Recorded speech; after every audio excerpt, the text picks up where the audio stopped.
Hi guys, welcome back to my channel. I am Tierra and I'm here with another video for you all.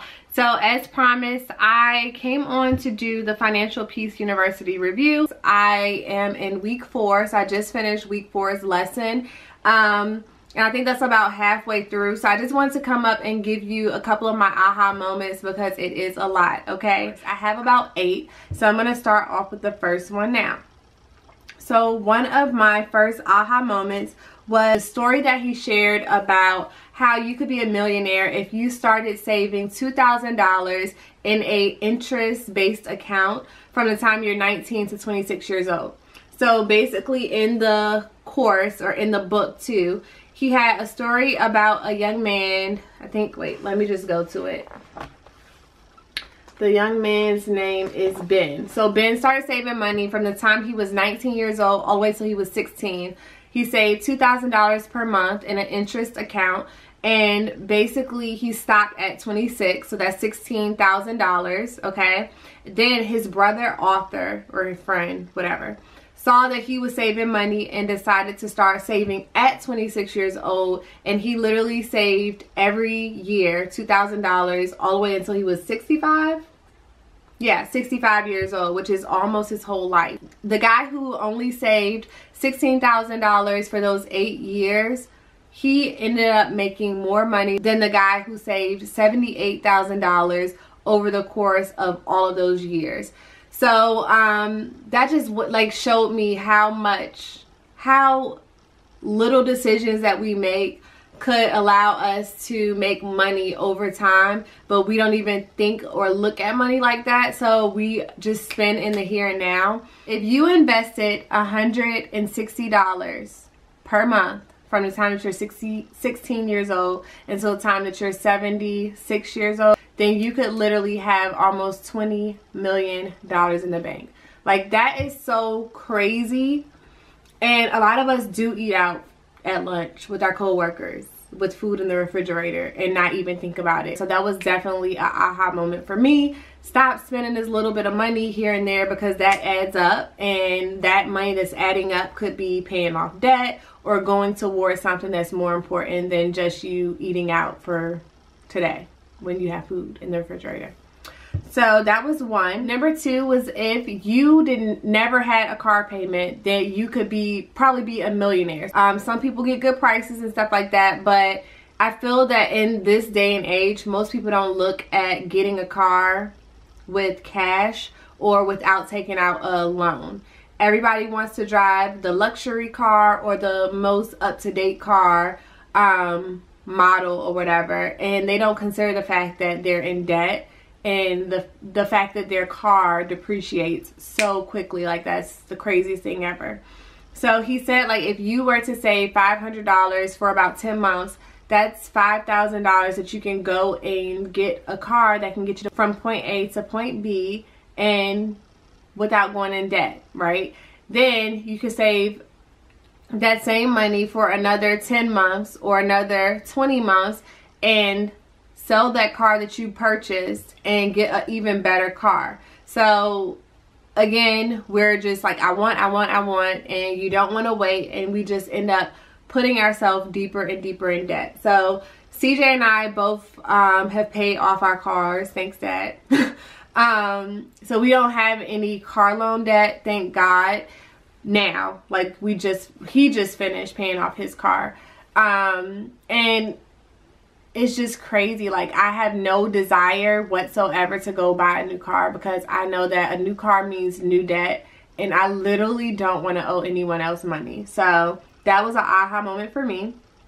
The third aha moment was that most people have a lot of credit cards. I just couldn't believe seeing the amount of people who had credit card debt. Like, I automatically assume that most people's debt is due to like car payments or school loans or a mortgage and stuff like that, because that's kind of how my situation is. I've never been big on credit cards. Like, the only time I would get a credit card is if I am like in a store and they're like, okay, you can get 20% off, you get a credit card, and my response to them is, can I pay it back right now, right here in the store? If they say no, I will say no thank you. So I've turned down so many cards. So he talked about a whole bunch of credit card myths, like you have to get a credit card to build up your credit and stuff so that you can buy a house or a car and stuff. And again, that goes back to us being that mentality that we have to pay for things with credit or with loans instead of cash. So yeah, that was another aha moment, just like seeing how many people have credit cards and they hold it like so dear to their heart. Like one of my accountability partners, like she did not want to cut up her last card, and so many people will say like, I've had my card since college, I'm not going to use it. But literally let an emergency come up and you'll be swiping that card so quick. Or let a vacation that you plan come up and you don't have the cash that you need for it, you're going to swipe that credit card. So he encourages us to like cut them up, because if you don't have them, you're not going to use them. He actually said to cancel out the accounts, but some people were concerned about like trying to buy houses and stuff. Again, that same mindset. But yeah, okay, so number 4, mortgages. So we have not gotten to the chapter or the lesson on mortgages yet, and I cannot wait. Like, I know I can look forward in my book and read it and stuff, but I just want to wait for his whole presentation. So I don't even know which week that is. Every week has been absolutely amazing, so I'm fine with waiting. But I was scrolling on Instagram, like when are we not? And I saw a realtor that I'm following. She posted something about renters, and it said something along the lines of, you're renting for all of this money when you could be like paying for your own house or mortgage or whatever. And it was like, if you pay this amount in rent for this amount of years, then you would have had $15,000 toward your mortgage or something like that. So they had like different numbers and stuff, I guess, based on the amount of rent people pay. And I immediately looked at that because of this class, and I went to my calculator on my phone and I calculated my mortgage, my monthly mortgage. I multiplied that by 12 and I multiplied that number by 30, because most people have like a 30-year mortgage plan or whatever. And when I saw that number, y'all, when I saw that number, I was like, oh my goodness. So I feel that there's so many people who have never done that calculation, and you need to, because it's absolutely insane. So the next house, I don't even know. I was literally like pressed to move this year into a new house, but now, like, since I've looked at, you know, this debt stuff, like, I don't even think I want to touch it. Like, I need to pay off some debt, so that's my first priority right now. So number 5, okay, so he is, I told you guys before, he teaches from like Christian or biblical principles.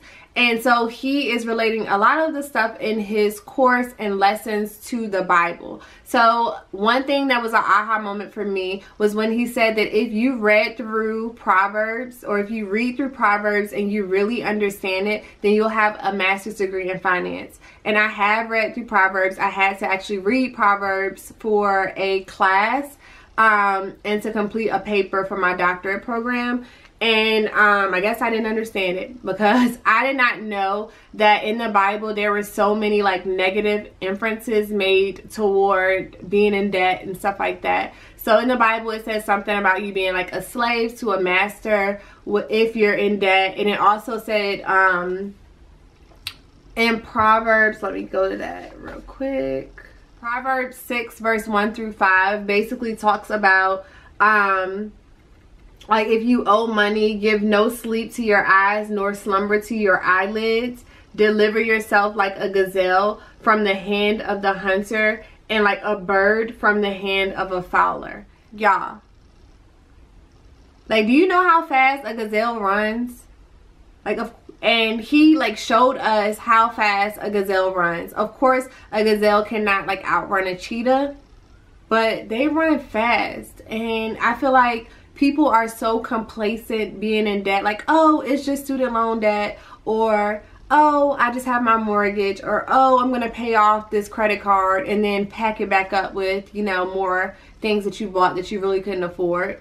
And I just think that is so crazy. So seeing how God like feels about us being in debt, like that was just confirmation for me that this is not how he wants me to live, and that I have to find a way to like get that debt down. So, and another thing that he shared, the scripture in Proverbs, it talks about you being like a slave to a master or something if you owe money to someone. He basically said, that the name of these credit card companies are perfect for what they do. So MasterCard, for example, if we're like a slave to a master, it makes sense for them to be called MasterCard. And I even thought about Chase, the credit card company Chase. Like, if you're supposed to run from a gazelle away from debt, it makes sense for them to be chasing you, right? So another thing was that my pastor had literally the same day as this lesson, my pastor had preached on like the power of names and stuff, because our church just recently changed our name. And he talked about like Abram's name changing to Abraham and Simon's name changing to Peter and stuff.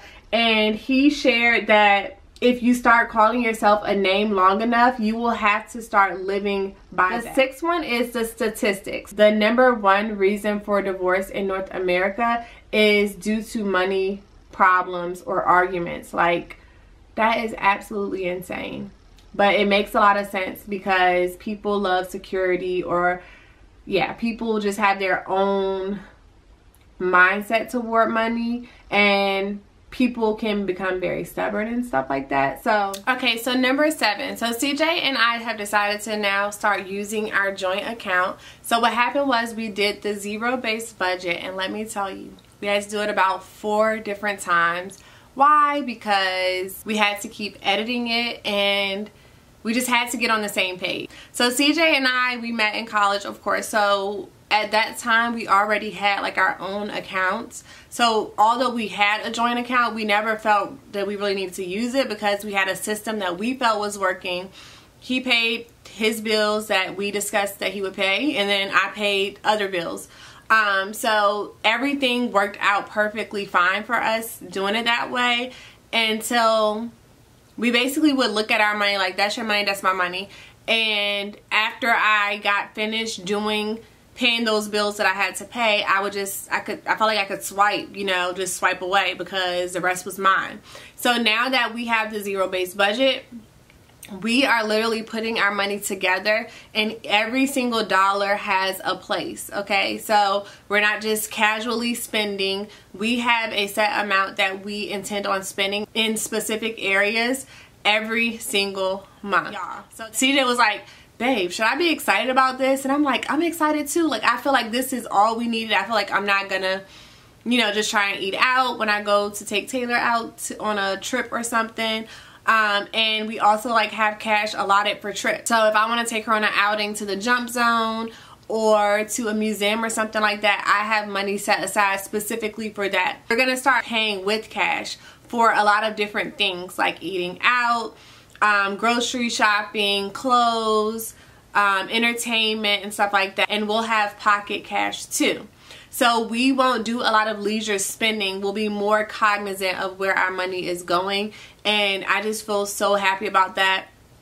And the fact that I have a business, because I have like irregular income, I don't have like a set, you know, salary or something, I can make extra money. And if I do, he has like a regular income chart that you can basically teach yourself to put the money, the extra money that you're earning, toward other things or debts that needs to be paid off. So I absolutely love that. And I know you guys are probably thinking like, what about your savings if you're going all the way down to zero? Instead of you spending all of your money and saying, well, I have this left over, no, you are actually including your savings. So you first pay, you know, your tithe, so pay God, then you pay yourself, and then you pay your bills, right? So if you don't have, if you are paying yourself and you don't have money for entertainment or eating out, then so be it, because you know, you still need to make an effort to try to pay yourself something. So I love that about this budget. I never looked at it that way. And I'm pretty sure that I'm not the only one. I'm pretty sure most people don't look at it that way. So CJ and I are very excited to be like on one accord about using our joint account and really allowing our money to grow and work and pay off this debt that we have. I kind of went over the cash piece. So basically the reason why we're using the envelope system or the cash, and he literally like has little pictures of envelopes beside the things that you should consider using an envelope for. The reason why we are so excited about doing that is because he explained when you're swiping a plastic card, there's no filling in it. You're just using it, you're swiping it, you're checking your bank account, like, okay, I had the money there, swipe. But when you have cash that is supposed to be spent in a specific area, every single time you spend $1, you're gonna fill it. So if that money goes away, like if you use all your money, that's it, you don't get any more. So I think that that's really gonna like be perfect for CJ and I, and I'm so excited, like I'm so happy and excited. And I honestly feel blessed that both he and I are on the same page with this, because I know that, you know, trying something different and going against what you have been taught as far as money and stuff, that can really cause arguments with marriages or couples and stuff like that. So some of these things we were actually doing, however, we didn't have a name for it prior to this course. So now that we actually have a name for it and it is confirmed that we were making the right decisions in certain places, we know exactly what information to pass on to our children. So we can make sure that they know how to use their money and make their money work for them, right? So I'm happy that I will be able to pass generational wealth from like my business and stuff, as well as generational knowledge about money to my children. We have already completed baby step number 1, which is to put woo, speak Jesus, which is to put $1,000 in an emergency fund, so that if we have an emergency to come up, we will not feel as though we have to use a credit card or anything like that. We'll have the money there if an emergency so happens to arrive. We already had like a savings account. However, we did not have a savings account that was specifically allotted for emergencies. So together we had to decide what is an emergency for us. And yeah, like I said, we've been on the same page.